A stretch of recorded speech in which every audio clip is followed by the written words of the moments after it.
Hello everyone. इस video में हम जानते हैं कि एंजाइना क्या है। तो इसमें सबसे पहले देखते हैं कि एंजाइना क्या होता है या एंजाइना की डेफिनेशन क्या है। तो एंजाइना को हम एंजाइना पेक्टोरिस भी कहते हैं और ये कोरोनरी धमनी जो कि हार्ट को ब्लड सप्लाई करती है उसका रोग है एंजाइना, और उसका एक लक्षण है एंजाइना पेक्टोरिस। इसमें क्या होता है कि अक्सर इसमें छाती में दबाव बनता है, प्रेशर बनता है, भारीपन महसूस होता है, चेस्ट में तनाव या दर्द के रूप में जाना जाता है। इसे एंजाइना पेक्टोरिस भी कहा जाता है। एंजाइना एक कम दर्द के साथ शुरू होता है और बाद में ये धीरे धीरे बढ़ता रहता है। तो ये है एंजाइना। एंजाइना के प्रकार कितने हैं या एंजाइना कितनी टाइप्स का होता है? मेनली 4 टाइप्स का होता है एंजाइना, या 4 प्रकार होते हैं। तो एंजाइना में होने वाले दर्द और वह कितनी देर तक रहता है, उसके आधार पर एंजाइना को कुल 4 प्रकार में विभाजित किया गया है। 4 टाइप्स होती हैं, 4 टाइप्स हैं। एक है, फर्स्ट है स्टेबल एंजाइना, या जिसको हम स्थिर एंजाइना भी कहते हैं। अनस्टेबल एंजाइना या अस्थिर एंजाइना भी कहते हैं इसको। थर्ड है प्रिंस मेटल एंजाइना, और फोर्थ है माइक्रोवेस्कुलर एंजाइना। तो इसके बारे में हम हर एक टाइप के बारे में, हर एक प्रकार के बारे में हम जानेंगे डिटेल में। तो सबसे पहले है स्टेबल एंजाइना या स्थिर एंजाइना। तो ये तब होता है जब हृदय की जो मांसपेशियां हैं, जो कार्डियक मसल्स हैं, वो रक्त पंप करने के लिए सामान्य से ज़्यादा मेहनत करनी पड़ती है।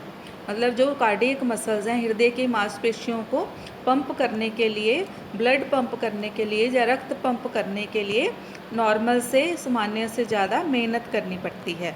भावनात्मक तनाव हो या शारीरिक तनाव हो या अत्यधिक ठंडा मौसम हो, तो ऐसी स्थितियों में अक्सर स्टेबल एंजाइना जो है वो हो जाता है। तो स्टेबल एंजाइना आमतौर पर थोड़े समय के लिए होता है और आराम करने पर या फिर कुछ दवाइयों से इसके लक्षणों को नियंत्रित किया जा सकता है। जब पेशेंट रेस्ट करता है या कुछ मेडिसिन्स वगैरह लेता है तो उससे ये एंजाइना, स्टेबल एंजाइना जो है वो कंट्रोल हो जाता है या नियंत्रित हो जाता है। सेकंड टाइप है अनस्टेबल एंजाइना, जो अस्थिर एंजाइना। तो एंजाइना का ये प्रकार आमतौर पर बिना किसी तनाव के, जब आप आराम कर रहे होते हैं उस दौरान होता है। तो जब किसी भी प्रकार का स्ट्रेस नहीं होता, किसी भी प्रकार का तनाव नहीं होता, आप आराम कर रहे हैं या आप बैठे हैं, कुछ भी सोच नहीं रहे हैं, किसी तरह का तनाव नहीं है आपको, तो भी ये एंजाइना हो जाता है, अनस्टेबल एंजाइना या अस्थिर एंजाइना। तो ये किस तरह होता है? अनस्टेबल एंजाइना आमतौर पर प्रमुख कोरोनरी आर्टरी में किसी प्रकार की रुकावट होने के कारण होता है, और ऐसा आमतौर पर धमनी में ब्लॉक जमने के कारण या अन्य किसी कारण से हो सकता है। अगर कोरोनरी आर्टरी में किसी तरह की रुकावट आ गई है तो उस वजह से अनस्टेबल एंजाइना होता है। और ये जो दर्द होता है इसमें, ये आमतौर पर 10 से 15 मिनट तक रह सकता है। तो अगर इसमें आप आराम करते हैं या कुछ भी मेडिसिन्स लेते हैं तो उसमें ये अनस्टेबल एंजाइना कंट्रोल नहीं होता। थर्ड है प्रिंस मेटल एंजाइना, जहाँ इसको वेरिएंट एंजाइना भी कहा जाता है, और ये ज़्यादातर या आमतौर पर कोरोनरी धमनी में ऐंठन होने के कारण, मतलब सिकुड़न होने के कारण होता है। और प्रिंस मेटल एंजाइना का दर्द आमतौर पर व्यक्ति के आराम करने के दौरान होता है, और जब कोई भी पर्सन सो रहा है या आराम कर रहा है, रेस्ट कर रहा है, उस टाइम पे ये एंजाइना होता है। और ये जैसे आधी रात को या सुबह के समय, मतलब बहुत ज़्यादा सुबह, जैसे 4-5 बजे सुबह के, उस टाइम पे ये एंजाइना होता है। इसको वेरिएंट एंजाइना भी कहा जाता है। फोर्थ टाइप है इसकी माइक्रोवेस्कुलर एंजाइना। माइक्रो का मतलब है बहुत ही मिन्यूट, बहुत ही मतलब कि जो वेसल्स हैं, जहाँ कोरोनरी आर्टरीज़ हैं, जहाँ कोरोनरी धमनी है, उसकी बहुत जो महीन ब्रांचेस होती हैं, बहुत ही ब्रीक ब्रांचेस होती हैं, उनको बोला जाता है माइक्रोवेस्कुलर। तो ये एंजाइना में जो दर्द होता है ये आमतौर पर 10 मिनट से लेके 30 मिनट तक रह सकता है, और ये आमतौर पर अलग अलग कारण होते हैं इसके। और ये सबसे छोटी धमनी में रक्त स्राव प्रभावित होने के कारण, सबसे छोटी धमनी मतलब माइक्रोवेस्कुलर जो है कोरोनरी आर्टरी, वो सबसे छोटी है। तो उसमें जब ब्लड का जो फ्लो है, ब्लड का जो मतलब रक्त स्राव है, वो जब उस प्रभावित होता है तो उसके कारण माइक्रोवेस्कुलर एंजाइना होता है। तो these are the 4 types of angina. 4 प्रकार हैं इसके: stable angina, unstable angina, Prinzmetal angina and microvascular angina. अब इसके देखते हैं हम कारण क्या हैं।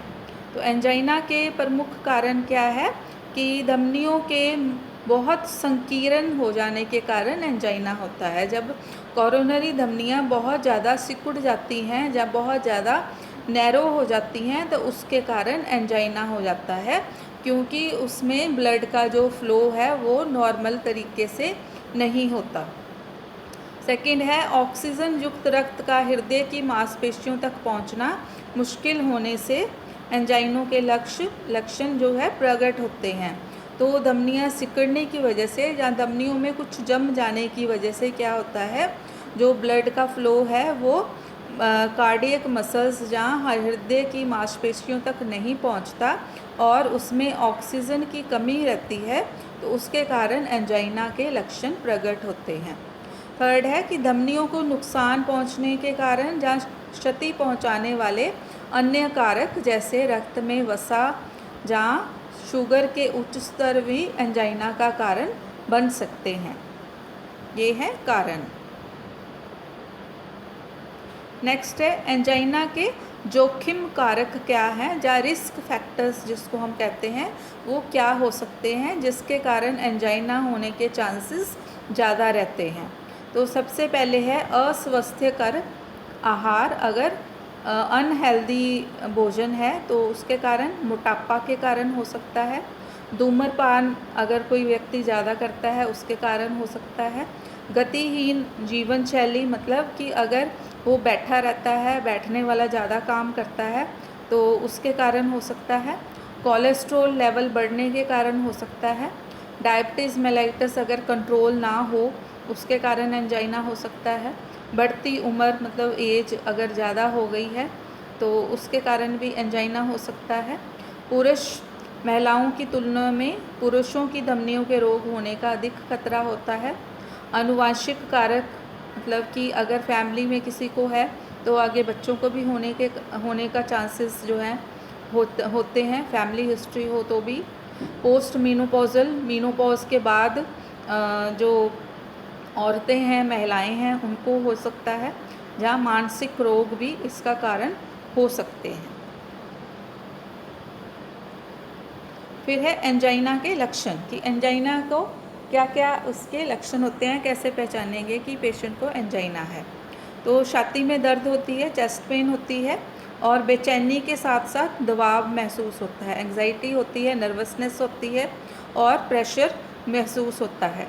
फिर है हार्ट बर्न, मतलब सीने में जलन महसूस होती है। बाहों, गर्दन, जबड़े, कंधे या सीने में दर्द के साथ साथ पीठ में भी दर्द होता है। फिर बेचैनी होती है, मतलब नर्वसनेस होती है। जी मिचलाना, मतलब नौजिया होता है। चक्कर आना, डिजीनेस होती है। थकान महसूस होना, फैटीग होती है। और सांसों में कमी या सांस लेने में असुविधा होती है, और जहाँ सांस लेने में परेशानी होती है।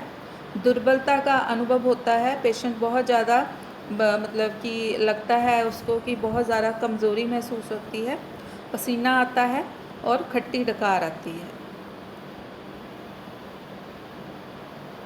एंजाइना की पहचान, कि कैसे पहचान करेंगे, क्या क्या टेस्ट करेंगे कि पेशेंट को एंजाइना है। तो सबसे पहले तो डॉक्टर उसकी फिज़िकल चेकअप करता है और उसको लक्षण जो भी है उसको महसूस हो रहे हैं उसके बारे में पूछता है डॉक्टर।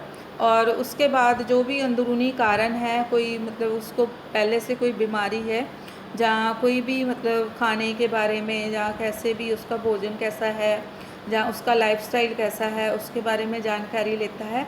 फिर उसके साथ साथ टेस्ट भी किए जाते हैं, जैसे ब्लड टेस्ट किया जाता है, स्ट्रेस टेस्ट किया जाता है, ईसीजी किया जाता है, इकोकार्डियोग्राफी की जाती है, कोरोनरी एंजियोग्राफी की जाती है और स्ट्रेस टेस्ट किया जाता है। उसके बाद है एंजाइना का इलाज कैसे किया जाता है। तो एंजाइना में जो दवाएं, एक तो फार्माकोलॉजिकल मैनेजमेंट की जाती है, मतलब दवाइयों से इसका इलाज किया जाता है।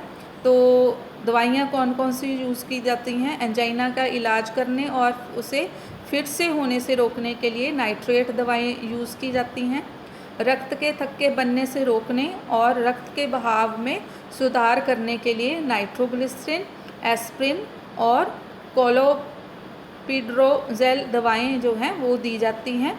दिल की तेज़ धड़कन अगर है तो उसको सामान्य स्तर पर लाने के लिए और हृदय को सामान्य रूप से कार्य करने में मदद करने के लिए बीटा ब्लॉकर दवाएं दी जाती हैं। कोलेस्ट्रॉल अगर है, बढ़ गया है धमनियों में, एथेरोस्क्लेरोसिस अगर है तो उसको कंट्रोल करने के लिए रोसुवास्टेनिन और वेस्टेटिन दवाएं जो हैं वो दी जाती हैं, जो कोलेस्ट्रॉल को कंट्रोल करती हैं और जो उसमें धमनियों में प्लेक जम गया है उसको भी कंट्रोल करती हैं। तो ये है दवाओं के कारण के साथ जो इलाज किया जाता है। उसके बाद है कि सर्जरी भी की जाती है। अगर दवाओं के साथ कोई फ़र्क नहीं पड़ रहा तो उसके लिए सर्जरी का सहारा लिया जाता है, तो सर्जरी की जाती है। तो दो तरह की सर्जरी की जाती है, एक है एंजियोप्लास्टी और दूसरी है बाईपास सर्जरी। तो एंजियोप्लास्टी में जो रुकी हुई धमनियाँ हैं उनको खोलने के लिए एंजियोप्लास्टी जो है वो की जाती है और स्टंट जो है धमनियों में वो डाला जाता है, जिसके कारण कि वो दोबारा ब्लॉक ना हो और स्टंट से रुकी हुई धमनियों को खोल दिया जाता है। उसके बाद है बाईपास सर्जरी। तो इस सर्जरी में क्या किया जाता है कि सर्जरी के दौरान टांग से स्वस्थ रक्त वाहिका के टुकड़े को निकाल लिया जाता है, जिसे ग्राफ्ट कहते हैं। और इसके अलावा बाँह के अगले हिस्से या छाती से भी जो ब्लड वेसल है उसके टुकड़े को निकाला जा सकता है और उसकी धमनी से, उसकी मतलब हेल्प से जो ग्राफ्ट लिया है हमने उसको लेके जहाँ जो धमनी ब्लॉक है उस हिस्से पर बाईपास कर दिया जाता है। तो ये दो तरह की सर्जरी की जाती है, एंजियोप्लास्टी एंड बाईपास सर्जरी। उसके बाद है कि एंजाइना की रोकथाम हम कैसे कर सकते हैं। तो सबसे पहले है कि उच्च रक्तचाप अगर हाई ब्लड प्रेशर है, उच्च कोलेस्ट्रॉल लेवल है, जहाँ डायबिटीज़, मधुमेह जैसी बीमारियां हैं तो उनको कंट्रोल में रखना चाहिए। संतुलित भोजन का सेवन करना चाहिए। नियमित रूप से व्यायाम करना चाहिए या सैर करनी चाहिए या योगा करना चाहिए। शराब का सेवन नहीं करना चाहिए।